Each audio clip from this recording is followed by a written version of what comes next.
एक माँ थी, वह बहुत बूढ़ी हो गई थी। और आप जानते हैं कि एक माँ और एक पिता अपनी खुशियां को लुटा देते हैं पुत्र को विकास में, और हर माँ बाप का आशीर्वाद रहता है कि हमारा पुत्र संसार में कुछ बने, ऊंचा पोस्ट पर जाए, कभी पुत्र के जीवन में दुख ना आवे, कोई समस्या न बजरे, कोई बड़ा प्रश्न न बजरे, टेंशन में न रहे, अशांति में न रहे। हर माता पिता का आशीर्वाद रहता है। वह बूढ़ी मां बीमार भी चल रही थी। उनको 2 पुत्र था, 2 मंजिल का मकान भी था। एक पुत्र आईएएस अफसर था और उनसे छोटा पुत्र जो था वह मास्टर था। दोनों सर्विस करते थे। एक ऊपर में रहता था, एक नीचे में रहता था, और बगल में एक छोटा सा रूम था, उसी में बूढ़ी मां का आसन था। बूढ़ी मां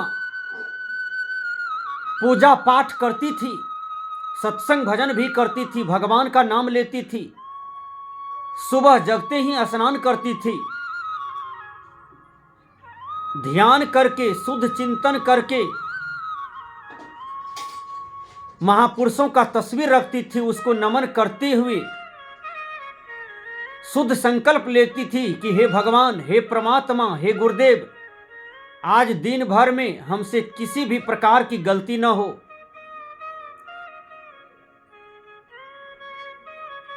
बगल में मंदिर था, समय समय पर बूढ़ी मां जाती थी और वहां एक बहुत ज्ञानी रहते थे, उनसे ज्ञान भी प्राप्त करती थी। दोनों पुत्र जो था, दोनों भाई में आपस में वैर रहता था। दोनों भाई आपसी में मतांतर रखते थे।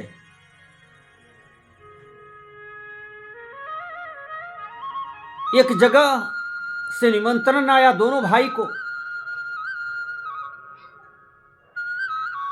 दोनों को पार्टी में जाना था।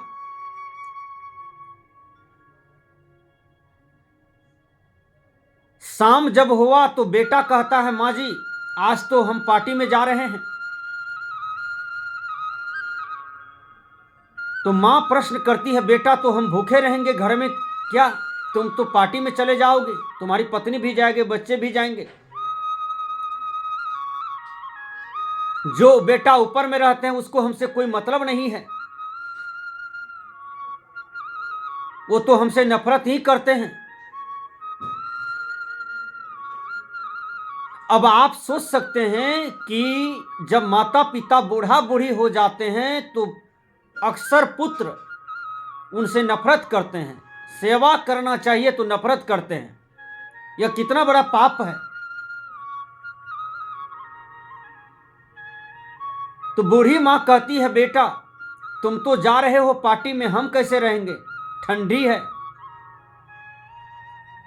हवा चल रही है, कोहरा छाए हुए हैं। तो बेटा कहते हैं कि माँ जी बगल में मंदिर है, आज वहां भंडारा है, जाना तुम भंडारा खा लेना। तो मां कहती है, बेटा इतना ठंड में हम कैसे जाएंगे? कहा चले जाना किसी तरह से हिम्मत बांध करके। पुतहू कहती है, रूम का चाबी दे दीजिए, भोजन अपने से बना करके खा लेगी। तो बूढ़ी मां कहती है, बेटी हम तो जीवन भर मट्टी के चूल्हा पर भोजन बनाए थे, लकड़ी काठी के साथ बनाए थे, उसी में खाए थे, अपने बच्चे को लालन पालन किए थे, अपना पेट काट करके दोनों बेटा को पढ़ा करके दोनों को बढ़िया बढ़िया पोस्ट पर दे आए। तो पुतहू कहती है, माँ जी इतना डींग डांग मत हाँको, इतना दुख मत सुनाओ हमको, हम सुनने वाले नहीं हैं। आपको रूम का चाबी मिलता है, आप अपना से भोजन बना करके पा लीजिएगा। हम लोग बहुत देर रात्रि लौटेंगे, 12 बजे रात में लौटेंगे। बूढ़ी माँ कहती है हमको सिलेंडर बड़ा हुआ नहीं होता है बेटी। बेटा कहा छोड़ो ये सब झंझट, तुम मंदिर चले जाना, वहीं आज भंडारा है, वहीं पा लेना। बूढ़ी माँ की आंख में आंसू आ जाता है, क्योंकि पुतहू जहर उगल रही थी, बेटा भी जहर उगल रहे थे। कड़ाके की ठंड, ठंड में लोग को लोग नहीं सूझता था, दिखाई नहीं पड़ता था। चरचक्का गाड़ी था, उसमें बैठे पूरे परिवार और पार्टी के लिए निकल गए। जब आधे दूर गए हैं तो छोटा सा जो बच्चा था मास्टर का, वो कहते हैं पापा जी जब हम बड़ा होएंगे ना तो हम अपना घर मंदिर के पास बनाएंगे। कहा क्यों? कहा आप दोनों बूढ़ा बूढ़ी हो जाइएगा ना तो हमको यदि चावल की दिक्कत होगी, आटा की दिक्कत होगी, सब्जी की दिक्कत होगी, अर्थव्यवस्था की दिक्कत होगी, तो मंदिर में तो भंडारा प्रायः लोग देते ही रहते हैं ना, आप दोनों को वहीं पर सेटिंग कर देंगे, वहीं खाते रहिएगा, हमारा सेवा की कोई जरूरत नहीं होगा।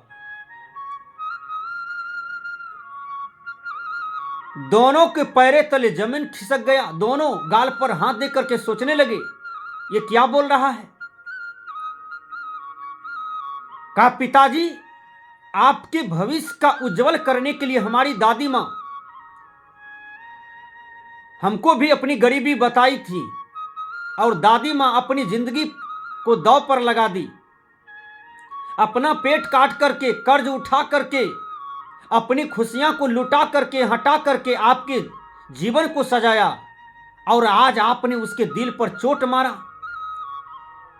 वो बूढ़ी मां भूखे रात में सो गई और 12 बजे रात में उसका बेटा लौटा तो एक बार भी मां के साथ कुछ नहीं बोले, जाके सो गए। बूढ़ी मां रात रात भर रोती रह गई। आप सोच सकते हैं कि एक मां को यदि 5 बाल बच्चे होते हैं तो वह पांचों को मेंटेनेंस करके, शिक्षा दीक्षा दे करके, लालन पालन करके सबको जगह पर पहुंचा देते हैं और वही पांचों बच्चा जब बड़े हो जाते हैं तो एक बूढ़ी मां बाप को पालने में पांचों को कठिनाई बुझाता है, किसी से नहीं संभलता है और बुढ़ापा है, बुढ़ापा दुख का घर हो जाता है, बुढ़ापा बोझ हो जाता है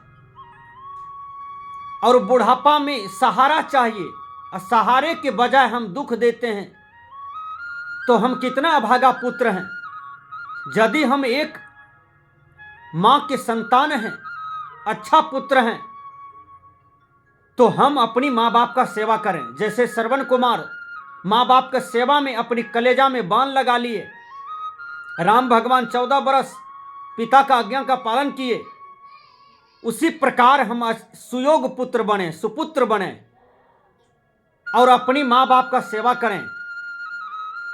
यदि आप संसार में भगवान को नहीं देखे होंगे तो इससे कोई दिक्कत नहीं है।